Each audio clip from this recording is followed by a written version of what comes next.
El mundo fintech ha pasado ya de la fase emergente, llena de éxitos así como fracasos, para entrar en una etapa de madurez y consolidación. Se puede hacer ya balances de lo aprendido en esta industria tan llena de promesas de innovación. Presentamos la conferencia magistral Lifecycle of a Fintech, Lessons Learned. Geannopulos fue Chairman y CEO de Trading Technologies en su etapa de crecimiento. Ha sido inversionista ángel y miembro del consejo de diversas startups, así como socio de firmas de equity. Previamente fue abogado en Caton Newton Rosenman. Estudió economía y ciencia política en Principia College y en la Universidad de Northwestern. We welcome Geannopulos to the Risk Management and Trading Conference 2024.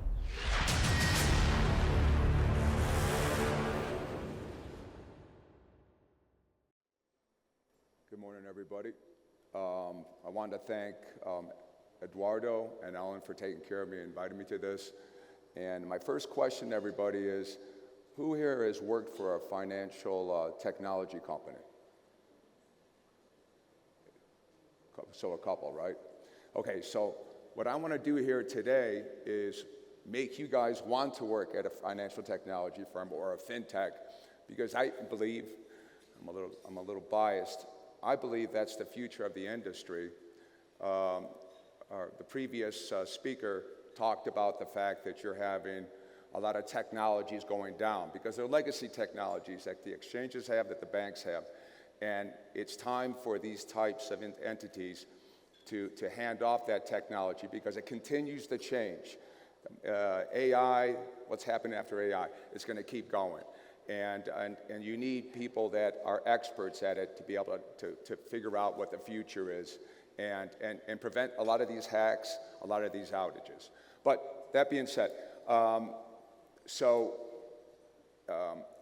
for the last 30 years, probably more than a lot of your ages here, last 30 years have been working in fintech only. And the company that I worked at that is the best known, it's called Trading Technologies. It's a trading platform.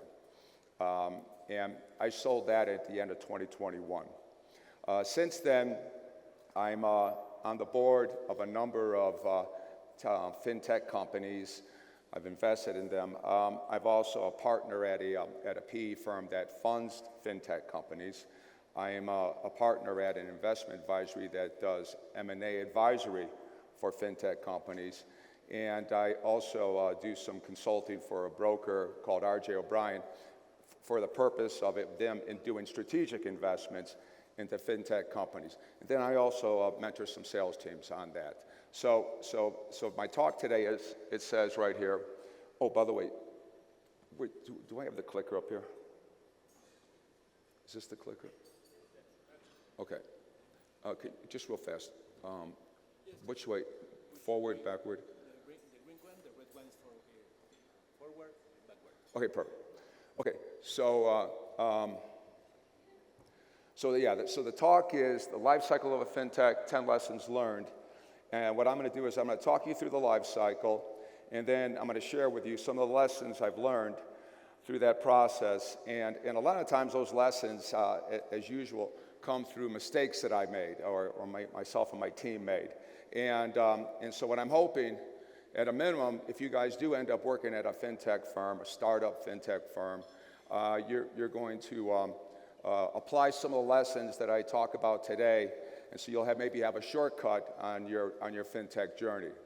And but that being said, I will say that through all those lessons, we were able to learn them pretty quickly, and ultimately that translated into us at Trading Technologies being able to sign up in global deals all the biggest banks in the world and many of the exchanges. And so one of the things I also would like to share with you today is just exactly how we did that. We actually had a strategy, we had a secret sauce, a formula, and I'm going to be here today, I'm going to share that with you also. And by the way, keep in mind, when I'm talking about fintech, that could be a trading platform, it could be a risk platform, it could be a data platform. Anything technology-oriented could be fintech, number one. Number two, when I'm talking about banks, let's call those complex sales because they're multinational, multi-decision processes. What I would say about them, that could be an exchange also, okay, so, or it could be an FCM. So keep those in mind. I'll be using the word bank and I'll be using the word TT a lot, but that's just because that's my reference case. Okay, so here we go. So, the life cycle begins. So, what is the birth of a fintech? A fintech comes from an idea. You could be walking in the park, you could be swimming in the ocean, you'd be taking a shower, all of a sudden you come up with an idea and you say, wow, that would fit right up there on the infamous McKinsey chart, right up here, meaning it would be truly unique and truly valuable. And so it would go up there. So you say, gee whiz, this is a great idea. I'm going to go ahead and try to commercialize that. So if you come to me and say, so Tim, what's the next thing that I should do? What I would tell you is, well, let's get you some co-founders. And then, we should get to the next thing, and then it would be lesson 1. Partner with co-founders that you trust, respect, and like, so that a spirit of collaborating and iterating, aka riffing, can be fostered. I'll explain the reference to riffing in a second. I have that as lesson number 1 because if you ask me, the number 1 reason why fintechs fail is that there is a problem with the co-founders. And they can't get over it because it's very, very hard to unwind partners once they've started. And so usually that kind of distraction is destructive to the core. It's hard enough to be a fintech, hard enough to be a startup, so that a lot of times they fail. So what do we need to do? Well, first of all, you want to make sure that if you're going to get co-founders, which you probably should, you probably want to have someone that is complementary to your skill set. So if you're someone like me who's a sales and marketing person, then what you want to do is you want to make a deal with a technologist and also someone who is more operational, okay? That's ideal. That wasn't the case at TT, and I'll explain that in a second, but that's the typical standard way. Business operations, sales, marketing, technology. So start off, and let's say you are able to get that. The second thing that you really want to be careful about is who exactly is your co-founder. And so it'd be a lot better if you're going to try to find a co-founder, do it with someone that you've already worked with, so you know what their habits are. And even then, even if you've worked with them before, you make sure to sit down with them and have the hard discussions first. Don't wait. Have them up front and ask them, so how would you handle this situation? Get a handle that you have synergies between your ethics, between your work ethic, between your principles on what to do in a business situation if you should have some kind of controversy. And if you're able to do that, then at least you go into the relationship with your co-founder with eyes wide open. And that's all I would want you guys to do, is make sure that you know who you're getting in there with. And also at the same time, though, keep in mind that when you're talking to your co-founder, it's the honeymoon period. Life will get way more stressful, I promise you. As the most successful fintech in the world, life will get way, way, way more stressful. So try to portray, now, what will this guy be like? What will this woman be like if shit starts hitting the fan, okay? And so that's really important too. And let me see. And oh yeah, okay. And so now let me apply that to TT's story. Unfortunately for TT, we were 3 of us, and the business guy, who was also the angel investor, stopped getting along with a technologist. So once again, in that situation, it was a disaster because the technologist had to go, and it took us 10 years to find someone at that technologist's level. And then once the technologist that we found did come 10 years later, it took 10 years for us to get to a new tech stack because we couldn't do it during the previous 10 years. So that put us back 20 years in terms of technology. That's a great example of what I'm talking about. Be careful who you have as your co-founder. Make sure that you guys can weather the good times and the bad times. Oh, and then what I'll do, so, okay, I don't want to be doom and gloom though. So what I do with my co-founders is I have them watch the Beatles Get Back. And I have them watch that because it's in that movie, in that documentary, this was right when some of the Beatles were having issues with each other, but they parked their egos and they just sat in there and they just started riffing. And they made a beautiful song. And that's about, park your egos out of the room, get your grievances out, and go ahead and start iterating, go ahead and start collaborating. And I literally have my guys go and see that. Okay. Number 2. Recruit a board of directors who are seasoned industry veterans that have funded fintechs which have had successful exits. I've had too many co-founders come and say, hey, listen, I want to put together a board of directors, and they say, I want to put my wife on there, and my mom, and my best friend. I go, no, you don't want to do that. I mean, I'm sure they're all great people, and I'm sure they're all smart, but what you want to do is you want to get seasoned veterans that have done it. If I am going to go and have an operation done, or I'm going to have an operation done on one of my daughters, I'm not going to have my wife and my brother and my mom do it. I'm going to go and get the best of the best because it's that important. So you want to have people that have done it before. Not once, not twice, many times, okay? And then you have people that are sitting there having real discussions. And they can have not just real discussions in terms of having experience. They've made all the mistakes like I have. But also, they're going to be candid.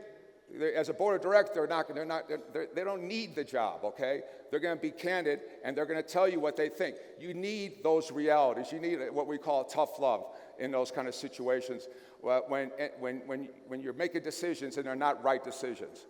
Once again, let's apply that to TT. We thought we were too smart. We didn't need board of directors, and we didn't have them. And that really was a mistake by us. By the way, the TT has a happy ending, so I just want you to know it's not all going to hell. Okay, next. Okay, prioritize above all else extracting continuous feedback from the end users so that you can validate the problem you are trying to solve and your solution to the problem. I'll get to that second part in a second. You notice this is going to be the only highlighted words in this whole lecture, okay? I hate when people over-highlight. The reason I'm saying that is because that is the number one thing you have to do as someone who owns technology. You need to sit down with the end users and don't go them and tell them what they should think. Just sit there and ask them questions. And the thing is, you're not, first of all, trying to vet the solution. You're trying to vet the problem. Is this a meaningful problem? Is this a nice to have, or is this a need to have? Is this something that makes or breaks? What are you doing now to solve the problem?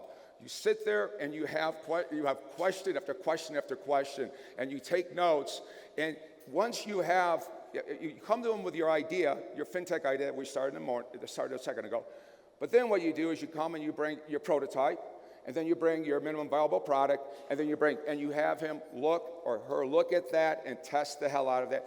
Same questions every single time, okay? Now real fast, I'm gonna do this. Do me a favor.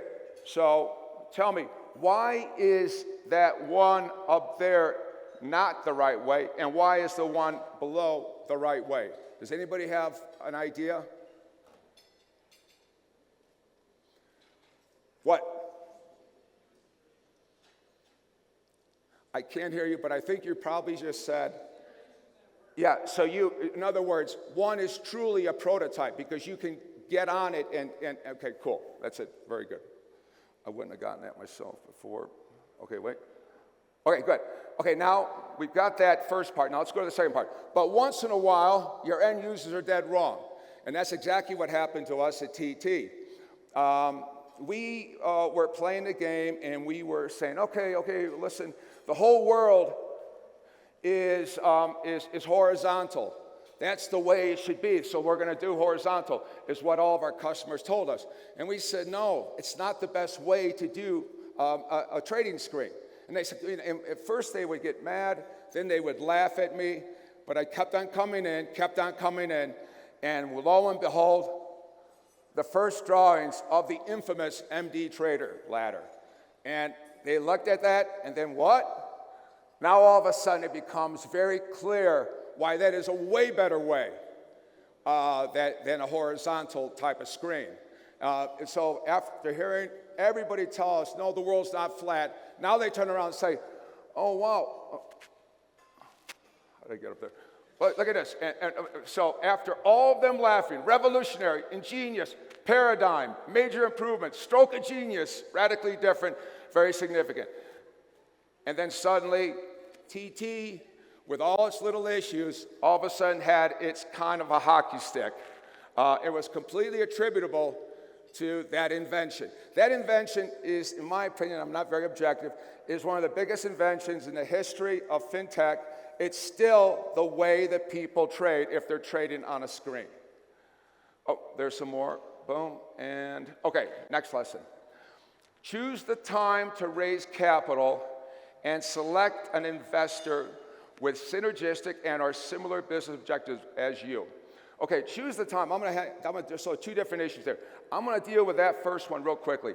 I have too many fintech entrepreneurs coming in to talk to me, and they have a deck and they have a cool pitch. If you're gonna do a pitch, it'd be so much better if you guys could come in with a prototype and a little bit of traction with a customer. Yeah, and it's the difference between the wheel that you guys pointed out and the scooter. Try to have a prototype. Try to have a little traction. It's going to be a much easier road for you to raise money. But let's get to the more important issue. Select an investor with synergistic and or similar business objectives as you. My problem with trying to get money from VCs or PE firms is you come to a point in the road where you guys are going diversion agendas, and so you got to be careful about that when you go to a VC. It's so much important, not just the way the financial part of the deal you make with a VC or a PE firm. It's also the terms and conditions. How all of a sudden, if you don't hit certain goals, certain forecasts, stock goes to them. So I have a real problem doing the VC and the PE firm thing.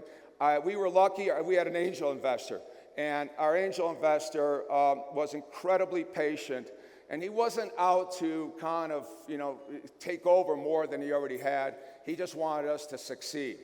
But where I'm doing a lot of business, and I think it's the wave of the future, is, and that's what I would call it, it's more strategic type of investing.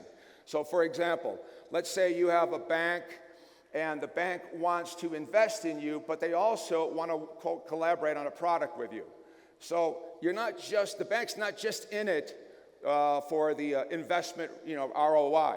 The bank is in it because not only are you going to get that, but even more importantly, they're going to get a product that they want, either that they're going to use internally, or they're going to be able to give it out to their customers. And that's a crucial thing that's going on right now. That to me is like a trend that you're going to see more and more of. And what I would say about that is, think about it from the fintech standpoint. Well, they got funded, number one. Number two, they have access to the bank's internal and external base, so they can sell their screen. Number three, they're going to work with the bank to collaborate. And number four, their bank has even more skin in the game for them to succeed. Now look at it from the bank standpoint. Well, the bank is saying, hey, well, this is great because my staff, they're slow as hell, they're expensive, so now I get a product done less expensive, way quicker to market. I have a say in how the product is going to be on the roadmap. I don't have complete decision making, but I have a say, and it's not as good as them being able to customize, but it's way better than them being able to buy technology off the shelf. And then finally, they get the upside because they're equity owners. So they have a lot more boxes to check. So think about Think about the world where we're at right now, where you have house-built technology that has its issues because it's not speedy to market and it's expensive for the banks. And then look at on the other side of the equation where they go ahead and they have to outsource everything, but they can't customize, they can't differentiate themselves.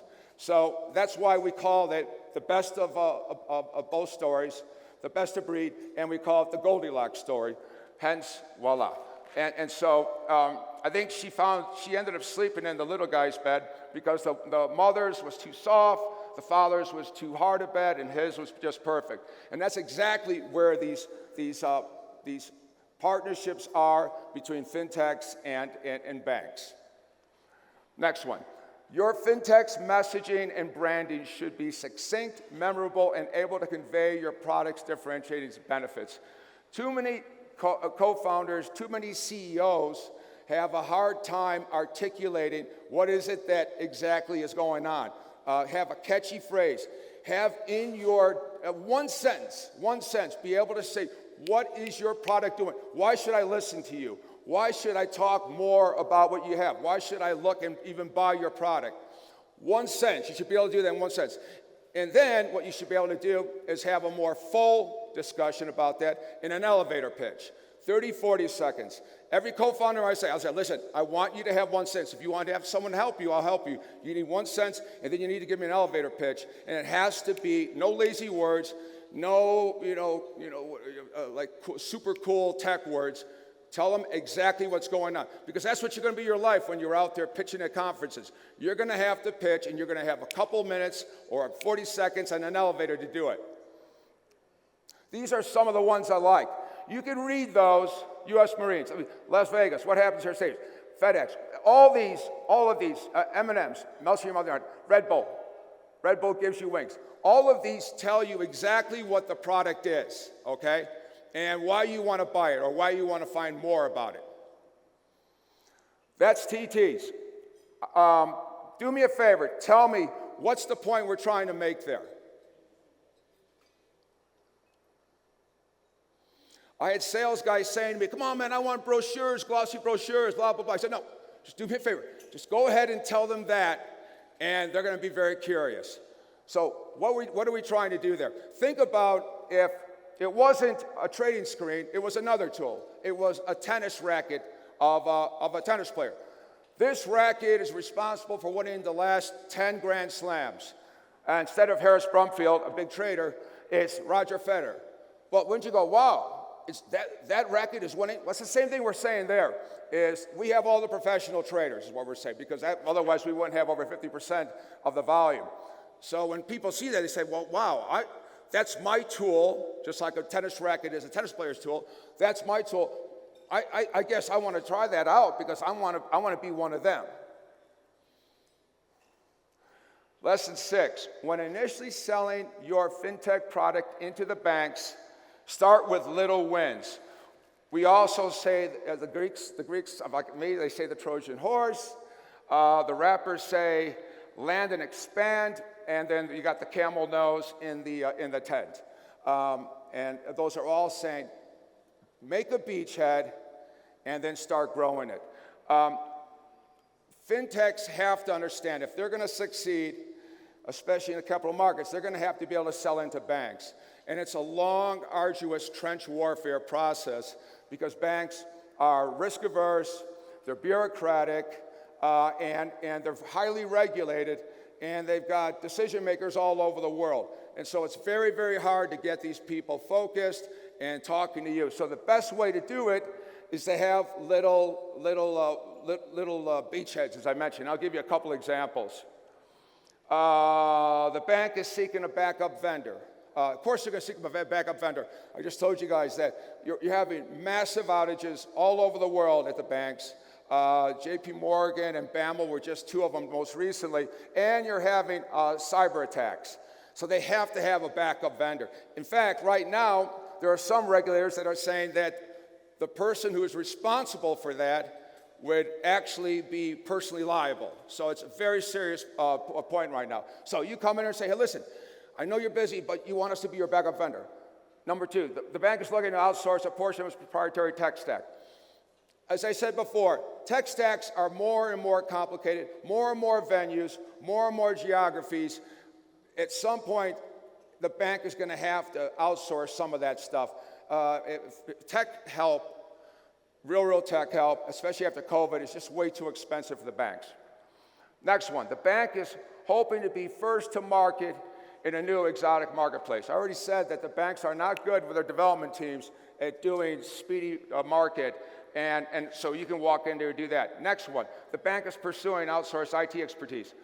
A lot of times it's very hard for a bank to get more headcount, so what they'll do is they'll hire someone to consult. That's a good way for a fintech to get in. You just don't want to be pigeonholed into being a consultant. You want to sell your product ultimately. The bank needs expertise. Things like FPGA and other, flavor of the month hot products. Next one, the bank has internal incubator program. All these banks have that. The only problem with that is that's a way in, but it's only in the incubator part. It's not the rest of the bank. And last but not least, the bank may be willing to do business with a fintech that has partnered with an existing vendor of such bank. So in other words, if I have fintech, Timco, what I could do is go to TT, who's in all the banks, and say, hey guys, do me a favor, partner with me and kind of help me get in there. So those are all kind of different ways. There's a lot of other ones, but there's different ways to have beachheads. Okay, so that being said, at the end of the day, these beachheads are okay, but they're not paying the bills, okay? And they're not paying for your global expansion if you want to be a fintech. And so what you got to figure out is, how do we make this into a real global contractual relationship? It's the number one complaint of any fintech head of sales, CEO. They say, you know what? We sell these banks. We go through diligence with these banks. We negotiate with these banks. We go through implementation. And for what? It's a year, 2-year process. For what? For this amount of money? So it was really, and this is exactly the way I felt too, so it was really important for us to figure out a way to push these banks to give us the opportunity to get more traction. And in my opinion, the best way to do that, the best way to get the attention of the banks is two things. What do the banks fear? They fear their competitors, and they fear their high-value customers. Only two things. So what we wanted to do is do really, really splashy press releases every time we did a deal with a bank. Because sure enough, what would my phone do as soon as we announced a global deal with Goldman Sachs? Oh, hey, Morgan Stanley, what's up? Hey, UBS, what's up? Hey, BAML, what's up? Hey, JP Morgan, what's up? They see that press release, and now it's in their head. The second thing is we would have our salespeople go to the most valuable customers of the bank that we wanted to get in, the bank prospect. And we would have, in sales parlance, it's called push-pull sales strategy. We would have their high-value customers ask the bank for us. Okay, so, and then what I did is I came up with a new pricing scheme. Original pricing, partner pricing. And if you look at original, that's $1,400 per month. Then compare it with 30 cents a contract, $1,000 per month. That is a big drop for the exact same product. But the bank also had to agree to do mutually announced press release, mutually announced, not one of these things where someone says, hey, we did a deal with these guys, maybe. No, both logos, both are quoted, jointly announced. When another bank sees that, they know that doesn't come easy, so they kind of go, whoa, it looks like TT did something pretty impressive with Goldman. Next one, regular meetings, so that deals with my FOMO issue. Next one, regular meetings between the bank sales team and TT sales team to demo the product to the bank customers. That takes care of the second one. So now what we would do is we'd sit down as sales teams on a regular basis and say, okay, Goldman sales team, where are we going next? Where are we going to bring this product? Come on, let's go. And they would have to live up to that. Third one, regular meetings for TT sales team to demo the product to other divisions in the bank and other geographic offices. If you're not having that And we would put that in bold in the contract. Nothing else in bold. We would have that in bold. And then the last thing, they had to be on our network hosting facility. And we did that because we wanted to control their experience and make sure that their experience was a good one. They had a lot of uptime. Now, the two problems with that, although that worked, the two problems we had is, number one, it was hard to find the first one to do it. Once I did, then I was able to kind of do the FOMO thing and say, hey, listen, I got to tell you, Goldman's doing that, and they got a way better price.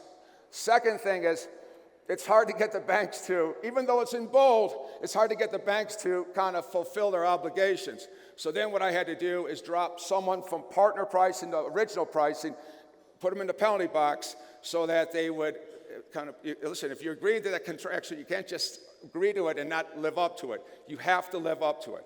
Anyways, if we got into all the banks, which we did, that's a good reason why we did.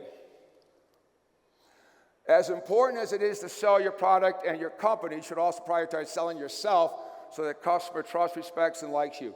As I mentioned, I'm doing a lot of consulting for a couple brokers, one in particular, R.J. O'Brien. It's amazing to be a fintech my whole life, but now be in the broker's office and hearing them talk about the fintech. It really does make a difference that they trust you, okay? And especially if times are a little controversial. There's always going to be controversy between the customer and the vendor. And it's really important, therefore, that you always are maintaining moral high ground. You're always kind of, you're always doing expectation management. So there's no miscommunication. Same thing with respect. Being able to kind of say, hey, listen, this is kind of a trend in the industry. Have you thought about this? Have you thought about this? Where you're able to give them advice or insights that's not really even related to leasing your technology. It's just insights in the industry. Once we sold a bunch of the banks, we had a lot of the prospects saying, well, wait, you've seen a lot of the setups. What are you seeing? And on a confidential basis, I would say, oh, yeah, I see this. And all of a sudden, now they're engaging us. And they're looking for insights. And it's not just for the technology now. It's, hey, maybe you can help us and be more.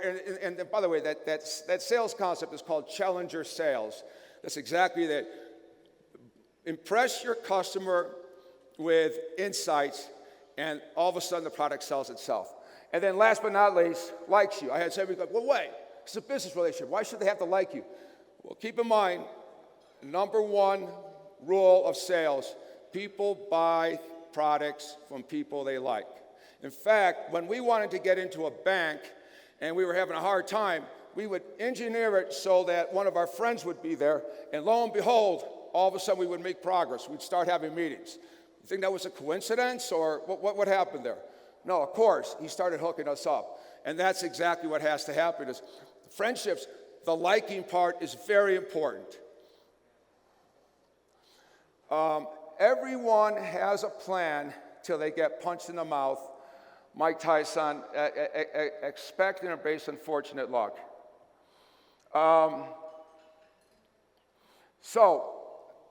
This is the financial services industry, and God knows there's a lot of blowouts, and I had a lot of friends in fintechs that absolutely took it on the chin when FTX and a lot of those crypto companies went down. It's not their fault. They didn't do anything wrong. They were doing great. But all of a sudden, those groups go down, and what happens? Their product is not selling now, okay? And that is just, that's the industry we live in, okay? And when these people that I'm talking to or other co-founders that work in my companies, when they come to me and they say that, I go, no, it's not your fault. Don't take it personal. In fact, go take a day off and just chill out, okay? Because it's not your fault, and you cannot personalize it. But come back tomorrow and let's start fixing the problem, because if you don't, then it will be your fault, okay? This is the time to kind of show your grit and go and fix the problem, okay? Even though it's not your fault. But, it's like being mad that there are waves in the ocean. There are waves in the ocean, okay? We can't get mad at the waves, okay? It's just shitty luck. So let's see how that happened with TT. The infamous TT hockey stick. So look at that. we are kicking butt. All of a sudden, that blip there, that first blip, our biggest customer blows out, just blows out, Refco. 2005, gone. Fiasco. What did we do? We went after every one of those Refco traders and said, hey man, listen, can we get you another house at a TT-friendly shop? 2008. What happened in 2008? Oh, that's right, the financial bank crisis. We lost 3 banks there, 3 banks. Kicking butt, we're doing everything. All of a sudden, Lehman went down, and Bear Stearns went down, and Merrill Lynch kind of went down. And same thing, we had to go and just hump and get those customers at other places. And then, there it is again. What happened in 2012, 2011, 2012? MF Global. Easily our biggest customer at the time. They went down, okay? Again, I could sit there and say, wow, that sucks, but that's the industry we're in. This is going to happen, especially if we don't get our technology together. This is going to happen. Okay, ignore the 40 minutes of hell for a second. Lesson 10.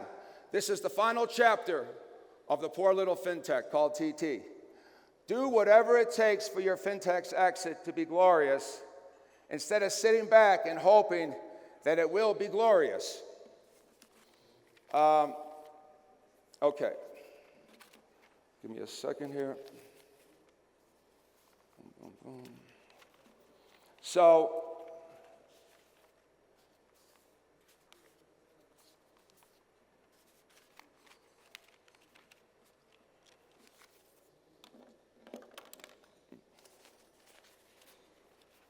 by the way, I have a bonus lesson for you guys too.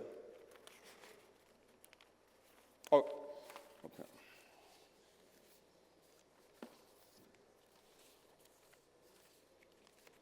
Okay, here it is. Okay.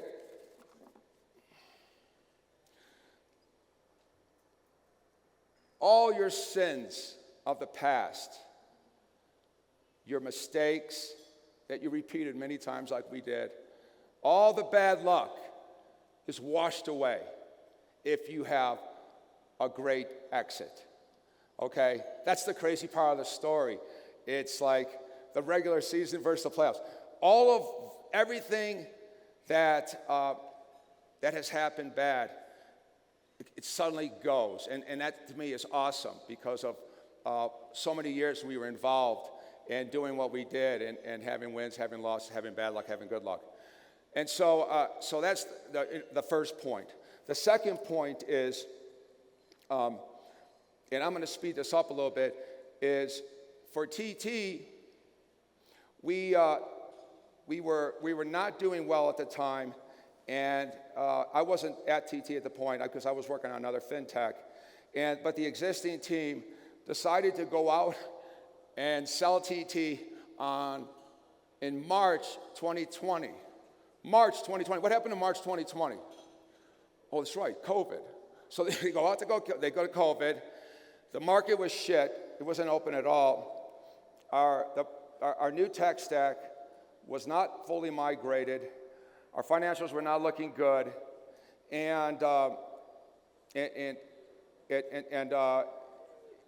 they were, at the end of the day, they only ended up having 1.5 suitors in their auction, and they end up agreeing to sell to Goldman Sachs. But talk about bad luck, good luck, bad luck, good luck. Like a complete, and we're all the shareholders that were not part of it at that point were like going, you got to be kidding me. It was a very low price per share. So all of a sudden, from the heavens open up, and a third party out of nowhere kills that deal. It had nothing to do with Goldman walking away, TT walking away. A third party, I can't get into it, except if we maybe get drinks at some point in the next couple of days. But the deal was cut off. So then, when I saw that, I got re-engaged, and I came in to be CEO, and I brought a lot of my friends in. And with the help of our investment banker, Broadhaven, what we were able to do is, number one, we cut a little bit. We increased pricing on the banks by 20%. By 20%. We didn't lose any bankers as a result. We just said, sorry, man, you know what? We used scarcity to justify that, listen, it's just us and Ion Fidessa left and CQG somewhat. And so, I mean, we got to be able to survive here. So we did increase that by 20%. So now all of a sudden our financials look better. So that was number one. And then we finished the migration, which is important. Everybody says, okay, I'm 95% done. 95, the last 5% are sometimes the hardest. See, someone wants to know you're 100% done with your migration, which we were. And then I'll get to 40 Minutes of Hell. 40 Minutes of Hell is college basketball slogan for a team. The basketball team is the Arkansas Razorbacks back in the 90s. And that team, it was a bunch of 6'6" athletes, and no one was especially great basketball players, but they were amazing athletes. So the coach came up with this idea. By the way, it's 40 minutes in a game. He came up with an idea that he would do the entire game, full court press, running. And he ended up winning a championship on that theory. But the concept is, I love that. And at first I wanted to call us The Last Dance because I'm a crazy Bulls fan. But everybody said, no, you can't call it The Last Dance because everybody's going to think that they don't have a job anymore. I go, okay, I won't call it Last Dance. The HR person told me that. So then I said, okay, we'll call it 40 Minutes of Hell. I hope they don't mind I got hell in there. And 40 Minutes of Hell mean take this second breath, the second chance that we have, we learn from it, and we don't sit there and wait for anybody to come and, send us an email and say, hey, listen, we're interested in your company. We go with a story, and we pitch our distribution asset, which is 2 billion contracts a year traded through our software. We pitch our now migrated tech stack, which is SaaS cloud-based. And we pitch the fact that now our financials are looking a little bit better than they were. And we just go to every exchange, because with all that data we have, and with our ability to point our distribution at an exchange, that's powerful. And so we ended up going, and we didn't, I hate when these people, they want to sell their company, they give a 50-page deck, the exact same deck to everybody. No, every buyer of your company is going to that's going to be a different thing because they're different. They're going to have a different benefit out of it. So what we would do is we would do mini decks, 10 pages, but each deck would be customized to who we were selling to. So if it's Deutsche Börse, hey, Deutsche Börse, this is what we are, this is what you're doing, this is what we think you're going, this is how we can help. Hey, SIBO, same thing. Hey, SGX, same thing. Hey, LSC, same thing. Hey, CME, same thing. Exactly that. We sold to other verticals besides exchanges, but it was 6 exchanges at our auction. So what you want in an auction is, what did I say? An intensely competitive auction. We had that, we got that, and then we well over doubled the price that we were going to get with the Goldman deal. And and that was within 9 months. Last but not least, I wish a couple of my friends were here because I'm going to confess to you guys. Bonus lesson, don't let the patent tail wag the business dog. TT is famous for having patents and using those patents. Very, very aggressive a patent attack. And we used it over and over again. The problem, and I was the commercial side of that, but in retrospect, I have to say I'm not sure I like that idea. So the lesson here is make sure if you're going to get into IP and patents, figure out what you want to do with it. And if you think you're going to be offensive with patents, go ask your favorite patent attorney what his hourly rate is. And ask them how long the cases usually last. We were involved in 3 in-court cases, but we settled, I think, 30 of them. But it's such a distraction. You lose so much in your reputation. We have over 700 patents right now. I think what I'm going to do with them, is I'm going to put them into a trust, a not-for-profit trust, and say, hey, listen, industry, they're yours. Do what you want with them. But yeah, be careful. If you think you want patents for defensive purposes, maybe that works. If you want them because it will boost up your asset value, fine, great. But make sure all that makes sense. But if you want to be offensive, come talk to me, because I can tell you some crazy stories about that, what they did to our bottom line. And that's it. Thank you.